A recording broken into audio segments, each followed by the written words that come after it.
आज की कहानी उन लोगों को सुननी चाहिए जो कि रिसोर्सेज की कमी की वजह से अपनी किस्मत को कोसते रहते हैं और अपनी जिंदगी में आगे बढ़ने की ट्राई तक नहीं करते।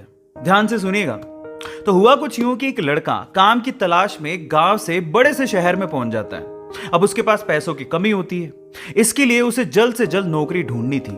अब वो आसपास पता करता है तो उसे मालूम पड़ता है कि एक बड़ी सी कंपनी है, वहां पे ऑफिस बॉय की जरूरत है। अब जैसे ही वो वहां पर पहुंचता है, वहां का एचआर उसका टेस्ट लेने के लिए थोड़ी बहुत ऑफिस की क्लीनिंग करवा के देखता है।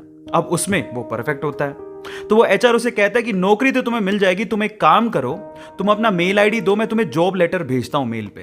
तो वो लड़का प्यार से बोलता है कि सर मेरे पास मेल आईडी नहीं है।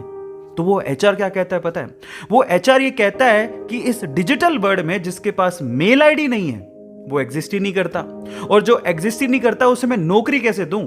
तुम यहां से जा सकते हो, मैं तुम्हें नौकरी नहीं दे सकता। वो लड़का निराश हो जाता है, लेकिन सरवाइव तो करना था। गांव से आखिरकार घर छोड़ के आया है, उसके जेब में ना 100 रुपए थे। अब वो क्या करता है, सामने उसे एक सुपरमार्केट दिखाई देता है, वो वहां पे जाता है और सुपरमार्केट से 100 रुपए में टमाटर खरीदता है और घर घर जाकर उन टमाटरों को बेचता है, और 100 रुपए से उसके पास 200 रुपए इकट्ठे हो जाते हैं।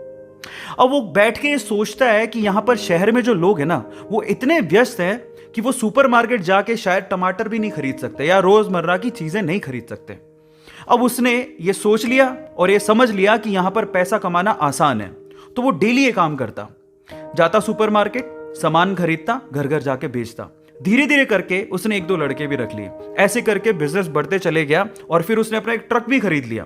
फिर वो आसपास के गांव से सब्जियां लेके आता और वहां पर बेचता। ऐसे करके वो बंदा 1-2 साल के अंदर ही मिलियनर बन गया। अब एक बार क्या हुआ कि कोई पॉलिसी बेचने वाला जो फैमिली पॉलिसी बेचता था, वो उसके घर आया और सारा पॉलिसी का फॉर्म भरवा के उससे कहता है कि सर आप अपना मेल आईडी दीजिए, मैं आपकी पॉलिसी को कंफर्म कराता हूं कंपनी से। तो वो बंदा फिर से कहता है कि मेरे पास मेल आईडी तो नहीं है। तो वो पॉलिसी वाला जो पॉलिसी बेचने आया था, वो इस बंदे को कहता है कि सर इस डिजिटल वर्ल्ड में अगर आपके पास मेल आईडी होता तो आप कहां के कहां होते, आपका बिजनेस कहां का कहां पहुंच जाएगा, सर मेल आईडी तो रखिए। तो फिर वो प्यार से जवाब देता है कि अगर मेरे पास मेल आईडी होता ना, तो आज मैं किसी बड़ी सी कंपनी में ऑफिस बॉय की नौकरी कर रहा होता। इसीलिए आपके पास अगर रिसोर्सेज नहीं है तो उसका रोना बंद करिए और आपके पास जो है उसकी कीमत को समझिए और वहीं से ही पैसे कमाने की और आगे बढ़ने की कोशिश करिए। रास्ता अपने आप मिलेगा। गाइस, ये कहानी आपको कैसी लगी चैट सेक्शन में जरूर लिखिएगा, और ऐसी अमेजिंग वीडियोस के लिए और ऐसी अमेजिंग कहानियों के लिए हमारे चैनल को सब्सक्राइब कर लीजिएगा। वीडियो जरूरतमंद लोगों को शेयर करिएगा और लाइक करना मत भूलिएगा। Thank you so much.